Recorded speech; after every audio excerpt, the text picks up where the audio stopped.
Delegation versus decentralisation. कभी कभी जब मम्मी के हाथ में बहुत ज्यादा काम होता है तो वो आपसे कहती है कि आज तू सब्जी काट दे, बाकी का सारा काम मैं कर दूंगी।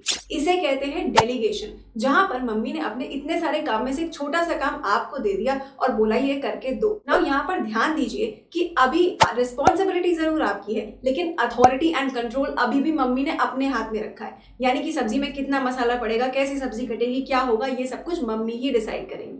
दूसरा सिनेरियो इमेजिन करते हैं जहां पर मम्मी ने आपसे कह दिया कि आज से किचन की सारी रिस्पॉन्सिबिलिटी तुम्हारी, तुम सारा काम देखो। ये हुआ डिसेंट्रलाइजेशन। क्यों? क्योंकि यहाँ पर आपके पास सारी की सारी अथॉरिटी, सारी की सारी रिस्पॉन्सिबिलिटी एंड कंट्रोल सब कुछ आपके हाथ में आ चुका है।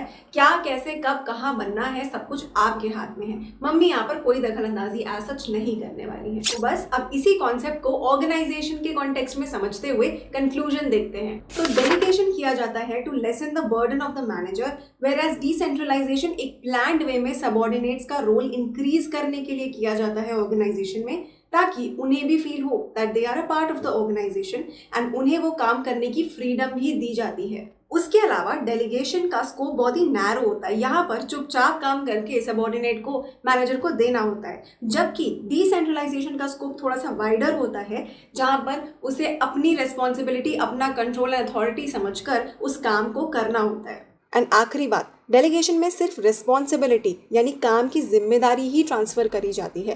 कंट्रोल एंड अथॉरिटी मैनेजर खुद अपने ही पास रखता है। हाउएवर इन डिसेंट्रलाइजेशन रिस्पॉन्सिबिलिटी के साथ साथ कंट्रोल एंड अथॉरिटी भी सबऑर्डिनेट्स को ट्रांसफर कर दी जाती है, ताकि वो अपने हिसाब से इफेक्टिवली काम कर सके, पार्टिसिपेट कर सके एंड अपने आप को इम्प्रूव कर सके। अगर ये कॉन्सेप्ट समझ में आया हो तो लाइक एंड सब्सक्राइब करना बिल्कुल मत भूलना।